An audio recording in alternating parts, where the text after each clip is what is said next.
ጎጃሚዎች ቦሌን አስጨነቋት። ለወትሮ ባጠረ ቁምጣና ባዘነ ፎጣቸው የሚታወቁት ጎጃሚዎች ይግረማችሁ ብለው በ60 ሚሊዮን ብር መኪና በመሃል ቦሌ ቀብረር ብለው ሲዘንጡ ተስተውለዋል።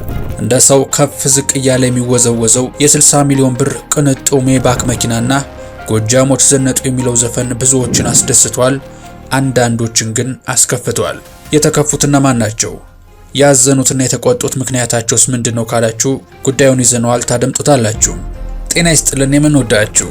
ሰሞኑን የኢንተርኔቱን አየር ሙሉ በሙሉ የተቆጣጠረው የጎጃሚው መኪና ጉዳይ ከደስታ ትዕይንት ባለፈ እጅግ ጥልቅ የሆኑ ማህበራዊ ውይይቶችን ቀስቅሷል።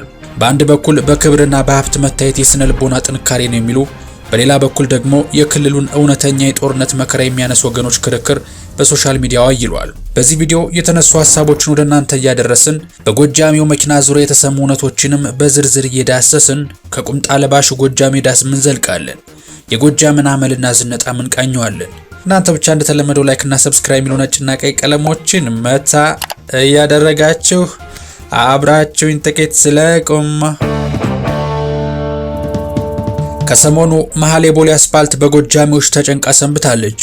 መከታቸውን የዳሩት ጎጃሚዎቹ ደስታቸውን መንገድ ዘግተው ከቅንጡ መኪናቸው ጋር ሲዘሉ ታይተዋል። ሙሽሮቹ እጅግ ውድ በሆነውና ከጎጃሜ በላይ ይንቀጠቀጣል በተባለለት መኪና ውስጥ ተቀምጠው ሚዜዎቻቸው ደግሞ የቦሌን አስፋልት ዘግተው ሲጨፍሩ የሚያሳየው ይህ ቪዲዮ በማህበራዊ ሚዲያ ላይ መነጋገር ይሆናል። መኪናውም ጎጃሚው የሚል ስያሜ ተሰጥቶታል። በድሮ ሞገሱ የተወደደውና የብዙዎች ምኞት የሆነውን ገመችስ መኪናን አጃቢ ያደረገው ይሄ ጎጃሚው መኪና የአዲስ አበባን ዋና መንገድ ዘግቶ የብዙዎችን ቀልብ የሳበው ይህ ሜርሴዲስ ሜባች GLS 600 የሚባል ሲሆን በዓለም ገበያ ከ180 ሺህ እስከ 240 ሺህ ዶላር በሀገራችን ደግሞ ከ50 እስከ 60 ሚሊዮን ብር በላይ የሚፈስበት እጅግ ቅንጡ መኪና ነው። የጀርመን መሐንዲሶች ይህንን መኪና ሲሰሩት እንደ ጭቃና አሸዋ ባሉ አስቸጋሪ መንገዶች ውስጥ ገብቶ ተቀርቅረው እንዳይቀር በቀላሉ ተፈናጥሮ መውጣት እንዲያስችለው አድርገው የሃይድሮሊክ ሲስተም የገጠሙለት ሲሆን ምቹ ያልሆኑ መንገዶች ላይ ለማሽከርከር በጣም ቀላል ተደርጎ የተሰራ መኪና ነው። እነዚህ ጎጃሚዎች ቢፈቅዱና ላፍታዚ መኪና ውስጥ ገብተው ቢቀመጡ የአዲስ አበባ ጫጫታ እልም ብሎ ጸጥ ረጭ ከማለቱ የተነሳ መኪና ውስጥ ሳይሆን ላይብረሪ ያሉ ሊመስሎት ይችላል። ይሄ ጎጃሜ ተብሎ የሚቀናጣው መኪና በአሁኑ ወቅት በአዲስ አበባ በጣት የሚቆጠሩ ሰዎች እጅ ላይ ብቻ ይገኛል። አንዱም እንግዲህ በጎጃሚዎቹ ሰርግ ላይ ሲያረገርግ የታየው ይሄው መኪና መሆኑ ነው። ታዲያ ይህ ቅንጡ መኪና ጎጃሜው በሚል ስያሜ የቲክቶክን መንደር በዝላይ ሲያናውጠው ሙሽሮቹን ሊያጅቡ የወጡት ሚዜዎች መሃል የቦሌ አስፋልት ላይ መንገድ ዘግተው የጨፈሩበት የሙዚቃ ምርጫ ጎጃሞች ዘነጡ በመባሉ ነው። ከደሴ ምድር በወጣው ድምፀ መረዋው ስዩም ቃል ገብሬ የተዘፈነውና ጎጃሞች ዘነጡ በቀጭኑ ፈትል ተሽቀርቅረው መጡ የሚለው ይህ የባህል ዜማ ከዚህ ሰርግ በኋላም በማህበራዊ ሚዲያ ላይ ይበልጥ መነጋገሪያ ሆኖ ከፍተኛ ተወዳጅነትን አግኝቷል። ድሮ መዘነጥና መኳኳል የአዲስ አበባ የአራዳ የፒያሳና የመርካቶ ልጆች ብቻ ይመስል ለነበረውም ሁሉ አሁን ላይ ከክልል የመጡ ልጆች እንዲህ በውድ መኪናና ልብሶች ተሽቀርቅረው ማየት ወይ ጉድ እንዲሉ አድርጓቸዋል። አልፎ ተርፎም ይህ ትሬንድ ብሔር ሳያግደው የተለያዩ ግለሰቦች በዚህ ዘፈን እየጨፈሩ ዘፈኑ ተወዳጅነቱ እንዲጨምር እያደረጉት ይገኛሉ። ሆኖም ግን ይህንን ድባብ በሌላ መልኩ የሚመለከቱትም አሉ። በአሁኑ ወቅት የክልሉ ገበሬ ሊያመልጠው ጫፍ ደርሶ ከነበረው የድህነት አረንቋ ተመልሶ እንዲወረወር ሆኖ በትምህርት ገበታ ላይ መሆን የነበረባቸው ታዳጊዎችና ወጣቶች በጦርነት እሳት ውስጥ ገብተው ህይወታቸው እየረገፈ በሚገኝበት ሰዓት የጎጃም ህዝብ ዘነጠ ብሎ መጨፈር ፌዝና ከእውነት የራቀ ነው ብሎ እየተከራከሩ ይገኛሉ። እነዚህ ሰዎች እንደሚሉትም የጎጃም ህዝብ እንኳን ሊዘንጥ ቀርቶ አንድ ጎጃሜ ከባህር ዳር ተነስቶ ወደ አዲስ አበባ ለመምጣት ሰቀቀን በሆነበት በዚህ ጊዜ ጥቂት ባለሀብቶች አስፋልት ላይ መንገድ ዘግተው ስለጨፈሩ ብቻ ህዝቡ ዘነጠ ብሎ መውራት ለብዙዎች የደም ንግድና በህዝብ ስቃይ ላይ ማላገጥ ሆኖባቸዋል። እነዚህ ሰዎችም የጎጃምን ህዝብ ህይወት የሚገልጸው የቴዎድሮስ ካሳውን ያዞምባ ሙዚቃ እንጂ ሌላ የደስታ ዜማ ሊሆን እንደማይችል እየገመቱ ይገኛሉ። የጎጃም ህዝብ በባህሪው ለታይታ የሚኖር ማህበረሰብ እንዳልሆነም ይነገርለታል። መንገድ ላይ የተቀደደ ሸሚዝ ለብሶ የሚታይ ቤቱ ቢኬድ ግን ቤቱ ሙሉ ጓዳው ደማቅና በምቾት የሚኖር ባለሀብት ሊሆን ይችላል። የጎጃም ሰው እንደሚነገርለት አንገቱን ደፍቶ መስራት፣ እንግዳ መቀበልና በላቡ መኖርን ዋና መታወቂያው ያደረገ አጀበኛ ማህበረሰብ ነው። ብዙዎች እንደሚናገሩትም የጎጃም ሰው ለልብስ ሳይሆን ለመሰረታዊ ነገሮች ቅድሚያ ሰጥቶ ለሚያስፈልግ ነገር ብቻ ገንዘብ ማውጣት የሚወድ ማህበረሰብ እንደሆነም ይነገራል።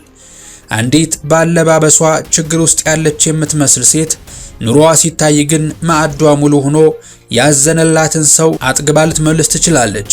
በዚህም የጎጃም ሰው ቁምጣውን ታጥቆና ፎጣውን አገልድሞ ስታየው የዋዛ ሰው እንዳይመስል።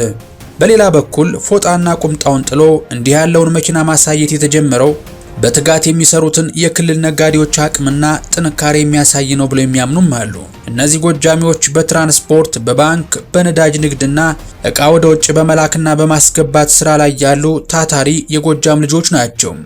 ይህ ውጤት የመጣው ካልሸነፍ ባይነታቸውና ከጠንካራ የሥራ ባህላቸው መሆኑንም መስካሪ ያሻቸውም ይባልላቸዋል። እነዚህ ሰዎችም በችግር ጊዜም ቢሆን መደሰትና መጨፈር መልካም እንደሆነ፣ ድህነትን ብቻ እያወሩ ከማዘን ምንም አይነት መፍትሄ እንደማይመጣና በደስታና በስኬት መታየትን በራሱ ትልቅ የስነ ልቦና ጥንካሬ መገለጫ ነው ሲሉም ይከራከራሉ። ታዲያ ይህ የኢኮኖሚ ጥንካሬና የመነሳት ተስፋ ነው ጎጃሞች ዘነጡ ለሚለው ዘፈን እውነተኛ ቃናና ትርጉም የሚሰጠው። ከዚህም በላይ በክልል ውስጥ ጦርነትና ለመረጋጋት አለ ማለት ህዝቡ ሙሉ በሙሉ እጁን ሰጥቶ ማደግና መስራቱን ያቆማል ማለት አይደለም። እንዲያውም ታሪክ እንደሚያስተምረን በአስቸጋሪ ጊዜያት ጠንካራና ወደ ኋላ የማይሉ ሰዎችን ይፈጥራል።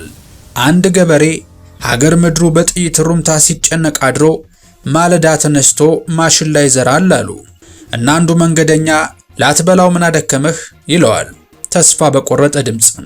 ገበሬው መለሰ ካለ ሆኔ ካልሆነም ያለለት ይበለዋል አለ ይባላል።